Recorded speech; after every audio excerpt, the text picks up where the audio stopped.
You know that sinking feeling when you're standing next to someone and you know you should say something, but your brain completely shuts down? You default to, "How's your day?" They give you a one-word answer, and you both stand there in painful silence, wishing you were anywhere else. If this sounds familiar, you're not alone, but you're also doing small talk completely wrong. Here's what this video is about. I'm going to show you why that awkward silence happens, reveal the psychology behind what confident people do differently, and by the very end, give you a simple three-word phrase that can turn any dead conversation into an engaging one. But here's the thing. Most people think they're bad at small talk because they don't have interesting things to say. That's not the problem. Most people think small talk is about having interesting things to say. Wrong. They think it's about being charming or witty. Also wrong. The real secret isn't about what you say at all. It's about what you notice. However, there's a specific way to turn what you notice into conversation gold. And that's what most people completely mess up. Let me paint you a picture. You're at a networking event, coffee shop, or party. Someone's standing near you and you know you should say something, but your brain goes blank. So you default to "How's your day?" or "What do you do?" The conversational equivalent of plain toast. The other person gives you a one-word answer. You both stand there awkwardly and you think, "I'm terrible at this." But here's what's actually happening.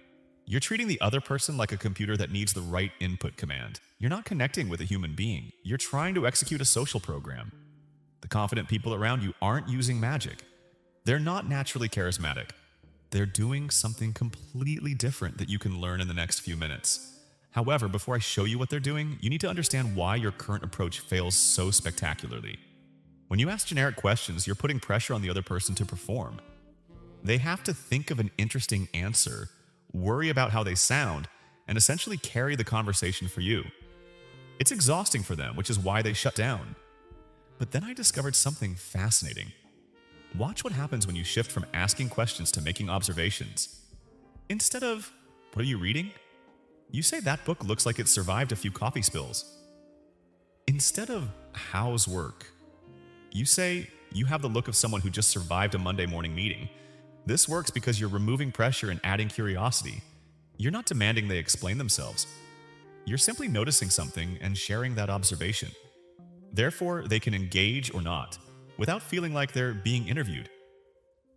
But here's where most people still mess this up. They make boring observations. "Nice weather today." "That's a cool shirt." These are observations technically, but they're conversation killers because they don't invite engagement. The difference between a conversation starter and a conversation killer comes down to three specific elements that I'm about to show you.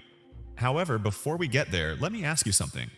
If this is helping you see small talk differently, hit that like button and subscribe because I break down social psychology like this every week. Also, drop a comment and tell me your worst small talk experience. I read every single comment. The three elements of magnetic observations are specificity, slight exaggeration, and implied story. Let me break these down. Specificity means you're noticing details others miss. Not nice shoes, but those shoes look like they could survive a zombie apocalypse. You're being precise about what caught your attention. Slight exaggeration adds energy and humor without being over the top. Instead of "You look tired," try "You have the expression of someone who just discovered their coffee was decaf." It's dramatic enough to be interesting, but relatable enough to feel genuine. Implied story means your observation hints at something bigger.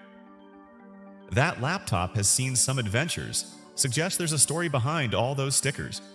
You're creating curiosity about their experience without directly asking for it.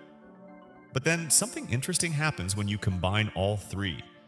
Your observations become conversation magnets because you're not just commenting, you're painting a picture that the other person wants to either confirm or correct. Therefore, they naturally start sharing without feeling pressured. However, here's where it gets really powerful. You can layer these observations to create conversation threads that people actually want to follow. Instead of one comment and done, you're building a dialogue. For example, you notice someone at a bookstore holding three completely different genres. Your observation. That's either the most eclectic reading list ever, or you're shopping for three very different people. They laugh and explain they're getting books for family members. But then you follow up with, "That's either really thoughtful or you're trying to win favorite family member status." Now you're not just making small talk, you're creating a playful dynamic. The key is reading their energy and adjusting accordingly. If they seem rushed, keep it brief. If they're engaging, you can build on the conversation. Therefore, you're not forcing anything, you're responding to what they're giving you. This works in professional settings too. Instead of, "How's the project going?" try, "You have the focused look of someone either solving a puzzle or planning someone's demise." It's professional enough for the workplace, but interesting enough to break the monotony. The beauty is that once you start thinking this way, you'll notice conversation opportunities everywhere. However, there's one specific phrase that ties all of this together. The 3-word conversation starter I promised you at the beginning. The 3-word phrase, 7 to 8. But then you need to understand how to deploy this phrase correctly because context is everything. The 3 words are, "I bet that." "I bet that coffee has saved your morning." "I bet that book choice has a story." "I bet that presentation didn't go as planned." This phrase is magical because it does 3 things simultaneously. First, it makes an observation about their experience. Second, it shows you're paying attention to them as an individual. Third, it creates a natural opening for them to share without feeling interrogated. However, the real power isn't in the phrase itself. It's in how it forces you to actually observe and engage with the person in front of you. When you start sentences with "I bet that," your brain automatically looks for something specific and interesting to complete the thought. Therefore, you stop defaulting to generic questions and start making genuine connections based on what you actually notice about someone. The phrase becomes a bridge between observation and conversation. But here's the secret that changes everything. The goal isn't to become a small talk expert. The goal is to become someone who makes others feel seen and interesting.